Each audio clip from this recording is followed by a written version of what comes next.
The world does not always reward the kindest person. Sometimes it tests the kindest person until they finally understand.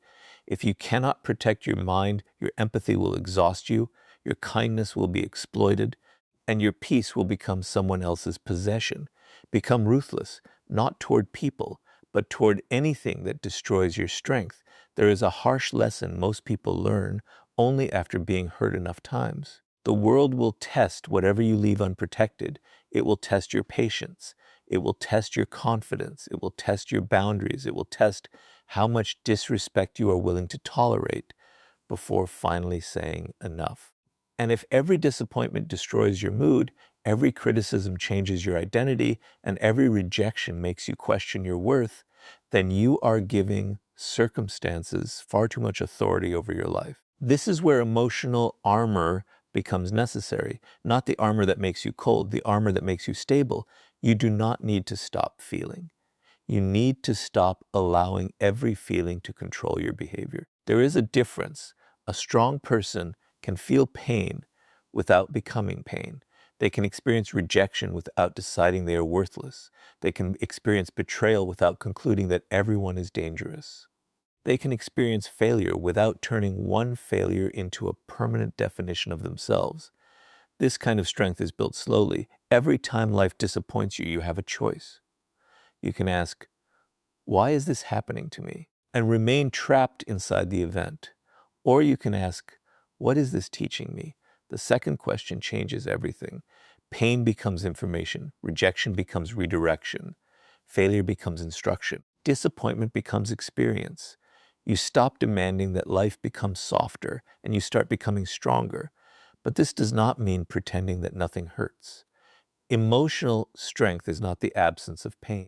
It is the ability to experience pain without surrendering your identity to it.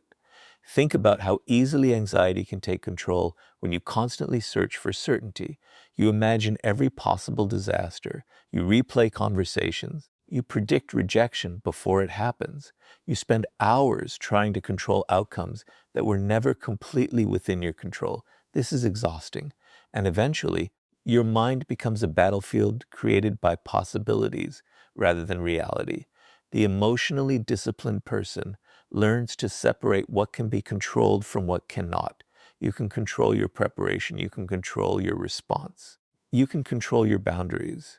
You can control where you place your attention, but you cannot control whether everyone likes you.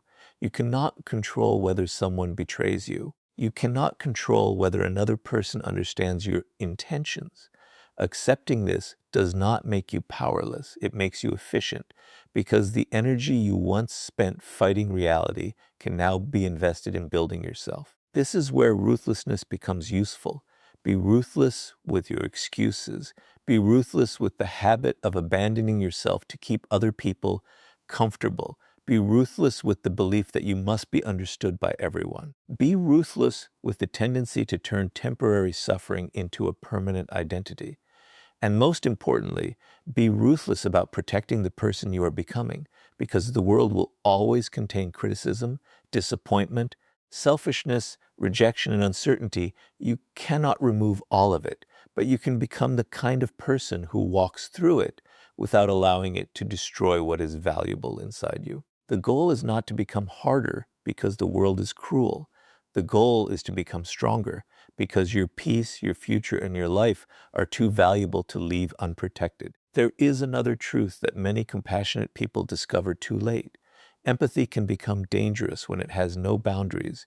You can feel another person's pain so deeply that you begin carrying it as if it were your own. You listen to someone's problems, absorb their anxiety, solve their crises, forgive their behavior, and make excuses for their failures. At first, this feels like kindness.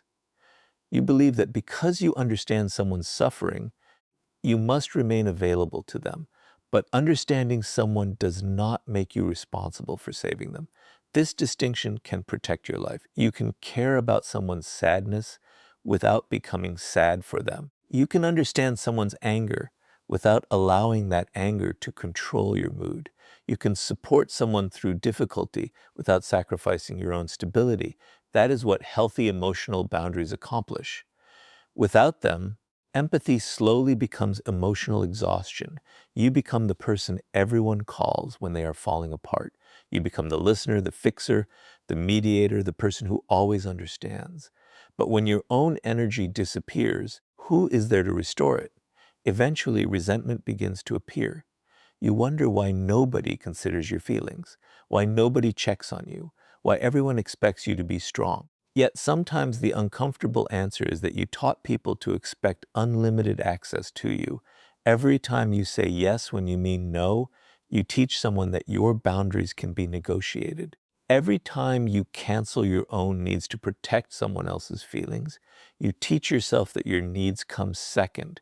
Every time you rescue someone from consequences they created themselves, you prevent them from developing responsibility. Compassion without boundaries does not always help people. Sometimes it keeps unhealthy patterns alive. This is why you must learn the difference between compassion and responsibility. Compassion says, I understand that you are struggling. Responsibility says, I must fix your struggle.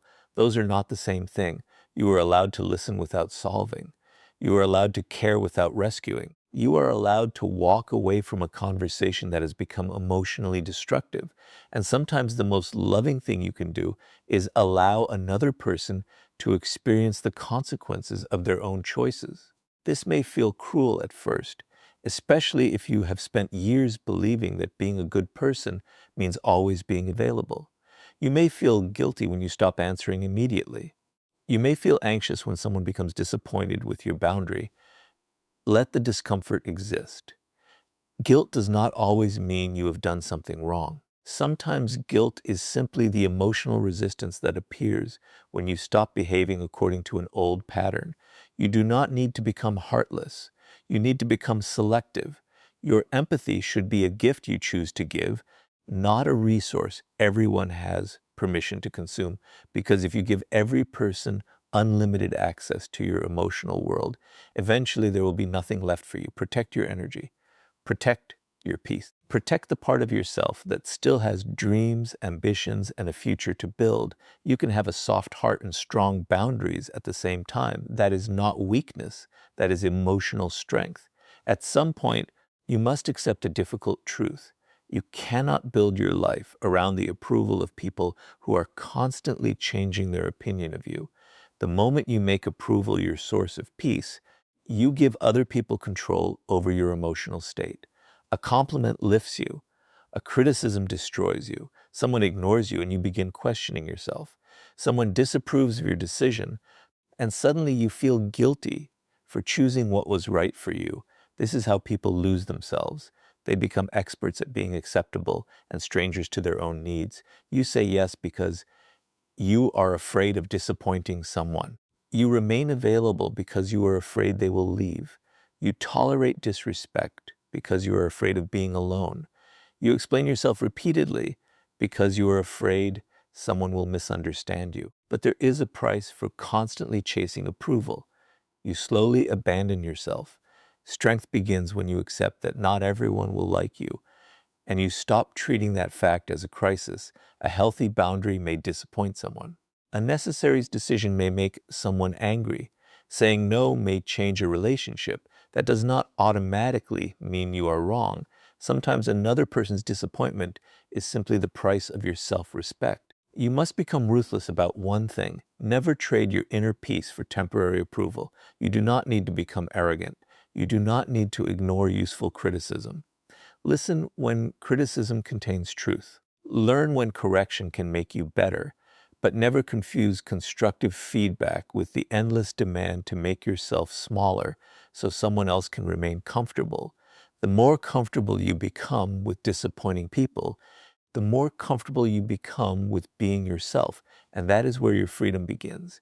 You stop asking, will they approve of me? You start asking, is this right for me? That single question can change the direction of your life. Because the person who no longer needs universal approval becomes very difficult to control. The world becomes dangerous when other people discover exactly what can make you react. If someone knows that anger will make you speak without thinking, they can provoke you. If they know guilt will make you surrender, they can pressure you. If they know silence makes you anxious, they can use withdrawal to control you. This is why emotional control is not optional if you want lasting strength. You do not have to eliminate your emotions. You have to stop letting them make decisions before your mind has a chance to speak. When someone insults you, pause. When someone disappoints you, pause. When someone tries to pull you into an argument, pause. That small space between what happens and what you do next is where your power lives. A reaction is automatic, a response is chosen. The difference may seem small, but it can change your entire life. When you react immediately, you give the other person information about your weaknesses. They learn what makes you angry, what makes you anxious, what makes you defensive, and what makes you desperate to prove yourself. But when you remain composed, you become harder to manipulate. You can still speak. You can still defend yourself. You can still walk away. The difference is that you are choosing your action instead of being dragged into it. This is especially important when anxiety is involved. Anxiety wants immediate certainty. It tells you to send another message, explain yourself again, demand an answer, or solve the problem immediately. Sometimes the strongest move is to wait, let the emotions settle, let the facts become clear, then decide. You do not need to win every argument. You need to remain in control of yourself, because once you master your reactions, other people's behavior loses much of its power over you. And that is a form of ruthlessness worth developing. The ruthless refusal to surrender your peace to someone else's provocation. Your energy is one of the most valuable things you possess, yet most people spend it as if it were unlimited. You give attention to arguments that will change nothing. You worry about people who rarely think about you. You remain in relationships that constantly exhaust you. You say yes to problems that were never yours to solve. Then you wonder why you feel burned out. The answer is often not that you are weak. You are simply spending your strength in places that give nothing back. You must become ruthless about where your attention goes. Not every message deserves an immediate response. Not every criticism deserves an explanation. Not every person's crisis requires your intervention.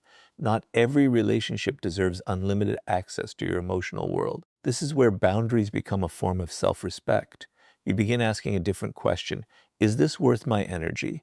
If the answer is no, you walk away without creating unnecessary drama. You stop participating in conversations designed only to provoke you. You stop explaining yourself to people who have no intention of understanding. You stop carrying guilt because someone is unhappy with your decision. And most importantly, you stop confusing constant availability with kindness. A person who is available to everyone eventually becomes unavailable to themselves. Your energy should also be invested in what builds you, your work, your health, your learning, your relationships, your goals, and your peace of mind. There will always be distractions competing for your attention. There will always be people who want more from you. There will always be emotional storms demanding that you enter them. You do not have to. Sometimes protecting your future means disappointing someone today. Sometimes protecting your peace means leaving a conversation unfinished. Sometimes protecting your mental strength means saying no without providing a 10-minute explanation. Be ruthless with your attention, because whatever repeatedly receives your attention eventually receives a portion of your life. And your life is too valuable to spend on everything that demands it. But after everything you have heard, understand the most important distinction. Becoming ruthless does not mean becoming cruel. It means becoming ruthless with the parts of yourself that keep you weak. Be ruthless with the excuse that you need everyone's approval. Be ruthless with the habit of abandoning your own needs to keep other people comfortable. Be ruthless with the fear that tells you to remain where you are being diminished. Be ruthless with the anxiety that convinces you every uncertainty must be solved immediately, but never become ruthless with your humanity. You can have boundaries without hatred. You can say no without disrespect. You can walk away without revenge. You can protect your peace without destroying someone else's. That is real strength. The world may hurt you. People may disappoint you. Some relationships will end. Some opportunities will disappear. Some people will misunderstand you, no matter how carefully you explain yourself. You cannot control all of that. What you can control is what you become afterward. Will pain make you bitter, or will it make you wiser? Will rejection make you desperate for approval, or will it teach you self-respect? Will betrayal make you incapable of trusting anyone, or will it teach you to recognize patterns more carefully? Will hardship break your identity, or will it force you to build a stronger one? This is the transformation. You stop trying to make life harmless and start becoming capable of facing life as it is. You become calm under pressure, selective with your energy, firm with your boundaries, careful with your trust, compassionate without becoming consumed. And eventually, you discover that the strongest version of you was never the person who could hurt others. It was the person who could no longer be easily controlled by fear, guilt, approval, anger, or chaos. The world may remain harsh, but you no longer have to meet it as someone who is easily broken.